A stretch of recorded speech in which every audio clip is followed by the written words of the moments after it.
ফ্যাসিস্টের দোসর চুপ্পু পদত্যাগ করলে হবে না, পদত্যাগের পরে তাকে গ্রেফতার করতে হবে।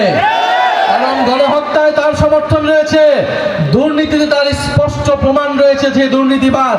ফলে সেই ব্যক্তিকে অবিলম্বে অপসারণ করে তাকে গ্রেফতার করে বিচারের আওতায় আনতে হবে এবং একজন যোগ্য নিরপেক্ষ অভিভাবক সুলভ ব্যক্তিকে এই বাংলাদেশের জনগণ রাষ্ট্রপতি হিসেবে দেখতে চায়।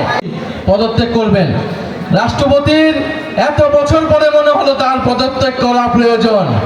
রাষ্ট্রপতি পদত্যাগ করবে না, হয়তো সরকারি রাষ্ট্রপতিকে সরিয়ে দেওয়ার পরিকল্পনা করছে। চিন্তা করে দেখুন, এই বিএনপি সরকার যারা বলে 2/3 আসন পেয়ে তারা সরকার গঠন করেছে, 5 মাসে তারা আওয়ামী লীগের রাষ্ট্রপতি পরিবর্তন করতে পারে নাই। বলে যেই সরকার আওয়ামী লীগের রাষ্ট্রপতি পরিবর্তন করার সক্ষমতা রাখে না, সে দেশ পরিবর্তন করবে কিভাবে? ফলে আমরা মনে করি ফ্যাসিস্টের দোসর চুপ্পু পদত্যাগ করলে হবে না, পদত্যাগের পরে তাকে গ্রেফতার করতে হবে। কারণ গণহত্যায় তার সমর্থন রয়েছে, দুর্নীতিতে তার স্পষ্ট প্রমাণ রয়েছে যে দুর্নীতিবাদ। ফলে সেই ব্যক্তিকে অবিলম্বে অপসারণ করে তাকে গ্রেফতার করে বিচারের আওতায় আনতে হবে এবং একজন যোগ্য নিরপেক্ষ অভিভাবক সুলভ ব্যক্তিকে এই বাংলাদেশের জনগণ রাষ্ট্রপতি হিসেবে দেখতে চায়। আমরা দেখেছি বিএনপি সরকার অতীতেও রাষ্ট্রপতি নিয়ে অনেক টালবাহানা করেছেন। কোন জনপ্রিয় ব্যক্তিকে, নিজের দলের ব্যক্তিকেও তারা রাষ্ট্রপতি হতে দেয় না।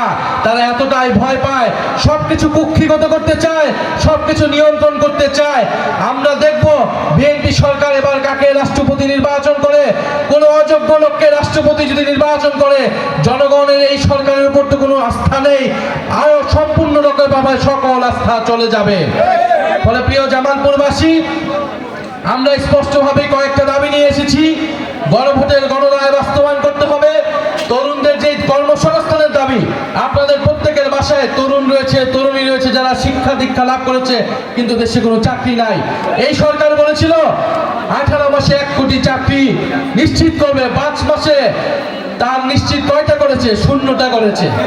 কোন চাকরি নিশ্চিত করতে পারে নাই, কর্মসংস্থান নিশ্চিত করতে পারে নাই।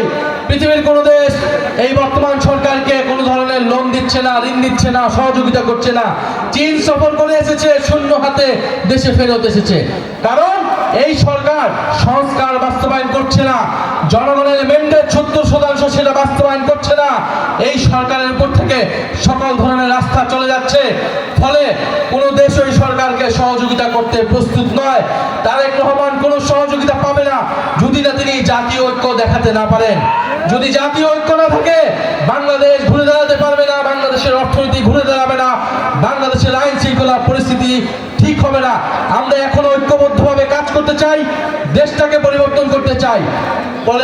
ফলে প্রিয় জামালপুরবাসী, আপনারা এই জামালপুরে আজকের এই পদযাত্রায় অ্যাডভোকেট শামীম আপনাদের এলাকার সন্তান।